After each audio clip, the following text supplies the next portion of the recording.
Kamong mga bana, asawa, ikaw asawa, ikaw bana. Ikaw bana, dapat usagot ka sa iyong asawa. Ikaw bana, maoginay haligi sa tahanan. Maoginay maningkamot. Pangitag kwarta. Pangitag ipalit mong bugas. Dapat ikaw madiskarte ka. Kaya ka na imong asawa, naaral na siya sa balay. Naglimpyo, naglaba, natipan sa imong mga anak. Mao na helper nimo. Dapat ikaw maningkamot ka sa imong kinabuhi. Kaya ikaw man ang haligi ng tahanan, imong misis o ang ilaw ng tahanan. Paningkamot, dili ka magkapoy-kapoy. Kay gisudlan man na nimo, imo nang gisudlan ang kaminyoon nga way klaro. Dapat magminyo, dapat mosulod ka sa ingon ana, dapat daghang kang napundar, daghang kang mga investment. Dili maglisod ay imong asawa, imong mga anak sa umaabot nga panahon. Naguna man ang lami, ang kasakit iulahi. Anak ka pait karon mga guys. So kung once ka mosulod ka sa ingon ana, dapat andam ka, ready ka. Dili kay magsalig ka sa imong ginikanan, magsalig ka sa imong ugangan, magsalig ka sa imong asawa.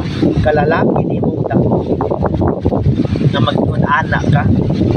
Paningkamot, ayaw pagsalig sa imong asawa. Pangitag madiskarte para mabuhi ang imong anak ng asawa. Ayaw pagtugod-tug ka og sunod og kapinyon, wa kay nahot, wa kay na invest sa imong kinabuhi. Dili nimo kaya barugan imong kapinyon. Kana bitaw magpatugtog ka og sulod sa kapinyon. Ang padong anak bungkag kabungkagan. Kaya siyempre dili man mo mabuhi pirmi nga mag-atubang na mo pirmi kanang silos-silos nay nada. Di yung patrabot ba na kay guwapo, di yung patrabot ng asawa kay guwapa.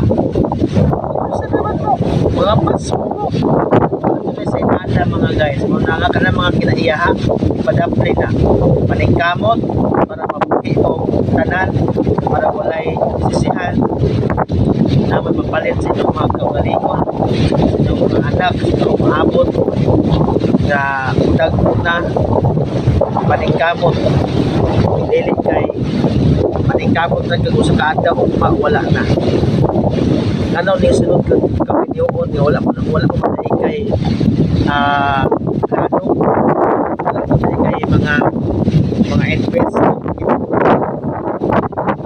Ayaw malami trabaho sa sakto nga legal, trabaho sa illegal, dili kay illegal. Trabaho sa legal, dili kay illegal. Kana imo nang isudlan, problema na nimo sa mga kinabuhi. Ang lami nara na pirmi, para nga magtikong, mag-invest, ay ha, sunod kami.